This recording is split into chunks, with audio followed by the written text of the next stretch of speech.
झूठी माँ। एक 8 साल के बच्चे की माँ मर जाती है तो उसका बाप दूसरी शादी कर लेता है। एक दिन वो बाप अपने बेटे को अपने पास बुलाता है और पूछता है कि तुझे तेरी नई माँ और पुरानी माँ में क्या फर्क लगता है। लड़का बहुत ही मंद स्वर में कहता है कि मेरी पुरानी माँ झूठी थी और नई माँ सच बोलती है। लड़के का जवाब सुनकर आदमी हक्का बक्का रह गया और उसने पूछा कि जिस माँ ने तुझे जन्म दिया और पाल पोस कर इतना बड़ा किया, वो तुझे झूठी और ये कल की आई हुई औरत तुझे सच्ची कैसे लगती है? लड़का बोला, मेरी पुरानी माँ हमेशा कहती थी कि अगर तू मस्ती करेगा तो मैं तुझे खाना नहीं दूंगी। मैं फिर भी खूब मस्ती करता। इसके बावजूद भी वो मुझे सारे गांव से ढूंढ कर लाती और मुझे अपने हाथ से खाना खिलाती थी।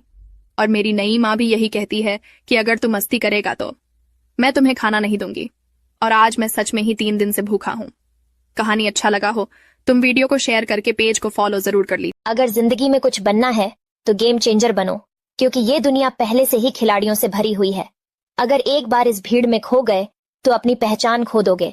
लोग तुम्हारे ऊपर तब भी हंसेंगे जब तुम कुछ नहीं करोगे, और तब भी जब तुम कुछ बड़ा करने की शुरुआत करोगे। तो अच्छा है आज ही कुछ बड़ा करने की शुरुआत कर दो। जिस दिन सफलता शोर मचाएगी, यह सारे हंसने वाले आपके लिए क्लैपिंग करेंगे, आपके लिए तालियां बजाएंगे। अगर आप हर रोज कुछ नया सीखना चाहते हो तो हमारे अकाउंट को फॉलो जरूर कर लेना। ये कहानी सुनो। एक बार एक जोकर सर्कस में लोगों को एक चुटकुला सुना रहा था। चुटकुला सुनकर लोग खूब जोर जोर से हंसने लगे। कुछ देर बाद जोकर ने वही चुटकुला दोबारा सुनाया। अब की बार कम लोग हंसे। थोड़ा और समय बीतने के बाद तीसरी बार भी जोकर ने वही चुटकुला सुनाना शुरू किया। पर इससे पहले कि वो अपनी बात खत्म करता, बीच में ही एक आदमी बोला, अरे कितनी बार एक ही चुटकुला सुनाओगे? कुछ और सुनाओ, अब इस पर हंसी नहीं आती। जोकर थोड़ा गंभीर होते हुए बोला, धन्यवाद भाई साहब, यही तो मैं भी कहना चाहता हूँ। जब खुशी के एक कारण की वजह से आप लोग बार बार खुश नहीं हो सकते, तो दुख के एक कारण से बार बार दुखी क्यों होते हो? निष्कर्ष, भाइयों, हमारे जीवन में अधिक दुख और कम खुशी का यही कारण है। कहानी अच्छा लगा हो तो अपनों के साथ जरूर शेयर करें और साथ में पेज को भी। पति पत्नी की कहानी बिना रोए सुन सकते हो क्या? एक दिन पति पत्नी की आपस में बहस हो गई। पत्नी कहने लगी, आप तो 1 घंटा भी मेरे बिना नहीं रह सकते हैं। तभी पति कहता है, तुम्हारे बिना मैं बहुत आसानी से रह सकता। तभी पति पत्नी दोनों ने शर्त लगाई, वह एक दूसरे से तब तक बात नहीं करेंगे जब तक पता नहीं चल जाता कौन किसके बिना नहीं रह सकता। 15 दिन के बाद जो सबसे पहले फोन मिला देगा वह शर्त हार जाएगा। 15 दिन तक दोनों ने एक दूसरे को फोन नहीं किया तो पति को पत्नी के मोबाइल से फोन आया, लेकिन उसने नहीं उठाया। जब वह उसके घर गया तो पता चला कि 15 दिन से वह हॉस्पिटल में अपना इलाज करा रही थी और आज उसका ऑपरेशन था जिससे वह चल बसी। तब उसके घर वालों ने उसको एक चिट्ठी दी जो उसने अपने आप ही पलों में लिखी थी। चिट्ठी पर लिखा था, अगर आपको अपनी बीमारी के बारे में पहले बता देती तो शायद आप यह बर्दाश्त नहीं कर पाते, और आप शर्त जीत गए, अब आप मेरे बिना रह सकते हैं।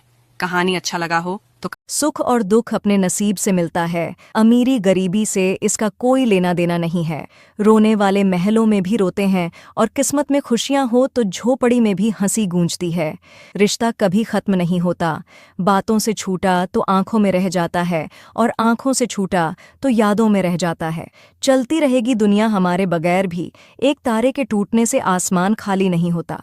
दूसरों की परेशानी में आनंद न लें, कहीं भगवान आपको ही वह गिफ्ट न कर दे, क्योंकि भगवान आपको वही देता है जिसमें आपको आनंद आता है। जब से लोग मोबाइल के इतने करीब हो गए, एक दूसरे को समय देने में उतने ही गरीब हो गए।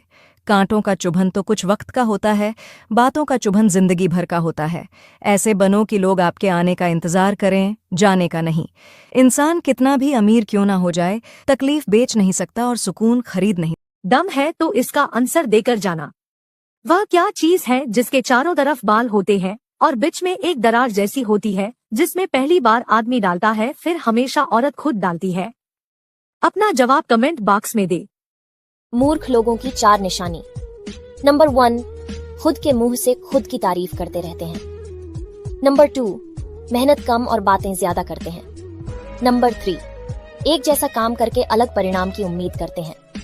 नंबर 4, खुद को सबसे समझदार मानते हैं और सामने वाले को। ये 5 बातें अभी नहीं जानी तो कब जानोगे? नंबर 1, नमक रोटी खाकर सो जाना, परंतु अपनों के सामने कभी हाथ मत फैलाना, क्योंकि जितना वो देंगे नहीं उससे अधिक वो सुनाएंगे। नंबर 2, अपने रूप और रुपए पर कभी घमंड मत करना, क्योंकि गरीबी और बीमारी कभी पूछ कर नहीं आती। नंबर 3, बुरा वक्त भी कमाल का होता है यारो, जी जी कहने वाले भी तू तू कहने लगते हैं। नंबर 4, दुनिया के तानों से कभी नाराज मत होना, क्योंकि अनजान लोग तो हीरे को भी कांट समझ लेते हैं। नंबर 5, लोग जरूरत के मुताबिक इस्तेमाल करते हैं और हम समझते हैं कि लोग हमें पसंद करते हैं। यही तो भ्रम है जिंदगी का। जिम्मेदारियों की एक अलग खूबी है, वो आपको कभी बिगड़ने नहीं देती, मरने नहीं देती है जिंदगी, जब तक आपको जीना नहीं सिखा देती। यहाँ कोई किसी का नहीं, सबको मतलब की बीमारी है। लोगों को इससे मतलब नहीं है कि आप क्या कर रहे हैं। लोगों की भीड़ तो तब जमा हो जाती है जब आप उस काम में कामयाब हो जाते हैं। दुनिया को अक्सर वो लोग बदल देते हैं जिन्हें दुनिया कुछ करने लायक नहीं समझती। आप किसी के लिए अपना वजूद भी क्यों ना दाव पर लगा दो, पर वह तब तक आपका है जब तक आप उसके काम के हो। जिस दिन आप उसके काम के नहीं रहेंगे, कोई गलती कर देंगे, उस दिन वो सारी अच्छाइयां भूल कर आपको अपनी औकात दिखा देगा। जब मेहनत करने के बाद भी सपने पूरे नहीं होते, तो रास्ते बदलिए, सिद्धांत नहीं, क्योंकि पेड़ भी हमेशा पत्ते बदलता है, जड़े नहीं। इंसान के परिचय की शुरुआत भले ही उसके चेहरे से होती है, लेकिन उसकी संपूर्ण पहचान तो उसकी वाणी से ही होती है। मित्रता आवश्यक है, संबंध भी आवश्यक है, परंतु जीवन की हर कठिन परिस्थिति यह दर्शाती है कि अकेले रहने की कला आना भी आवश्यक है। इससे कोई फर्क नहीं पड़ता कि आप कितने लोगों का विश्वास करते हैं या नहीं करते हैं, बस आपको अपने आप पर सबसे ज्यादा विश्वास होना चाहिए। घमंड किसी का नहीं रहा, टूटने से पहले गुल्लक तक को यही लगता है कि सारे पैसे उसी। गौर से सुनिए इन बातों को। नंबर 1, अगर आप समय को बर्बाद करेंगे तो याद रखना एक दिन वो आपको बर्बाद कर देगा। नंबर 2, जिंदगी में अगर कभी बुरा दिन आए तो इतना हौसला जरूर रखना कि दिन बुरे हैं, जिंदगी नहीं। नंबर 3, जब माँ छोड़कर जाती है तब दुनिया में कोई दुआ देने वाला नहीं होता, और जब पिता छोड़कर जाता है तो कोई हौसला देने वाला नहीं होता। नंबर 4, कहते हैं कि पहला प्यार कभी भुलाया नहीं जाता, फिर पता नहीं क्यों लोग अपने माँ बाप के प्यार को भूल जाते हैं। नंबर 5, मुफ्त में तो सिर्फ माँ बाप का प्यार मिलता है जनाब, वरना दुनिया के हर रिश्ते के लिए कुछ ना कुछ चुका